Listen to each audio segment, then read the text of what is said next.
Hello, hello, hello everybody, and welcome to Learn English Live 28. My name is Steve Ford, and today we have a question from Rogério from Brazil. So let's take a look at his question.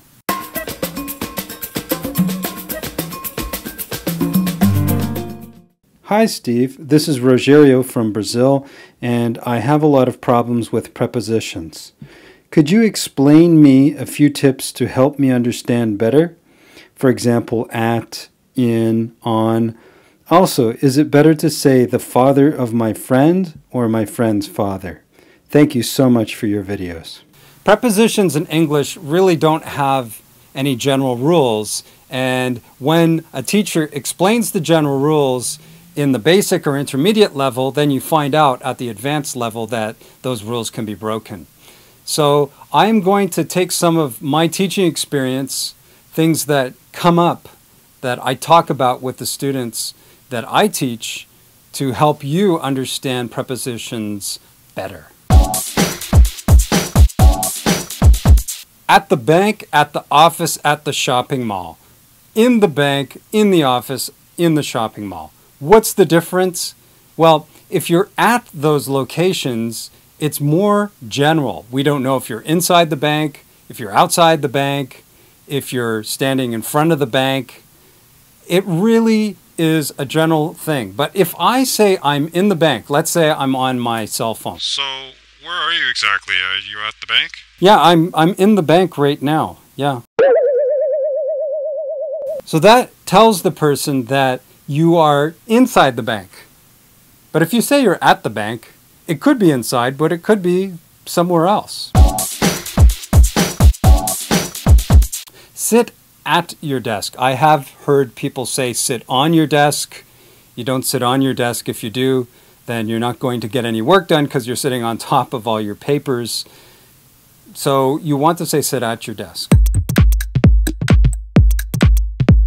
A common mistake that I see a lot of students make is when they add a preposition. So they'll say, for example, I want to ask to my brother. Ask to, it just should be ask. And then omitting a preposition. So explain him should be explain to him. This is a very common one for upper intermediate, even advanced students. So if you want to brush up on or review your English, this one is for you. And I hear this a lot using modals. Should, could, might, may, can, plus the verb. So it's very common for people to say, I should to go, I can to be. And we don't do that in English. We have a modal and we use what we call the simple form of the verb. So it's a little different in English. So when you see modal, take off that to.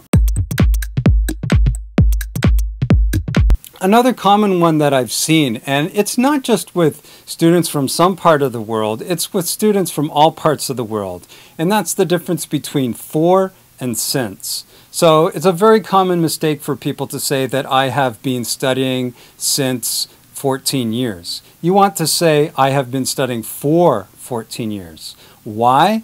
Because 14 years talks about the duration of time. If you want to talk about the specific point in time, you would say, I have been studying English since the year 2000. Do you see the difference? For and since.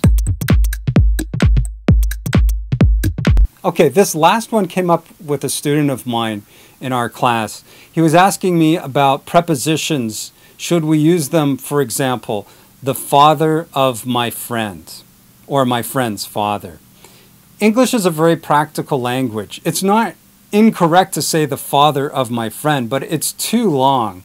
The reason for it is that in other languages, that's exactly how they would say it, the father of my friend. So you want to be careful not to translate directly back into English. Well, everybody, I hope that you enjoyed my lesson today. I will try to post a quiz to make sure that you can practice more prepositions. We can never get enough of preposition practice, and I hope you enjoyed my lesson today. Bye for now.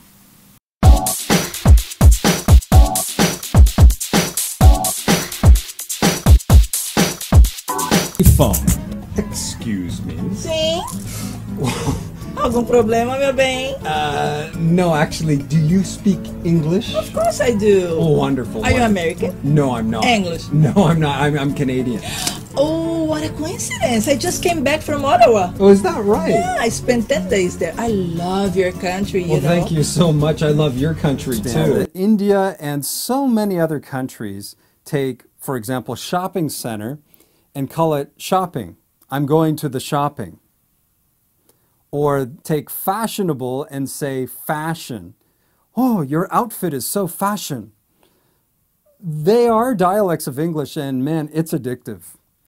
Put me in a room full of non-native English speakers for a few weeks, and I might end up saying there's a lot many kinds of English.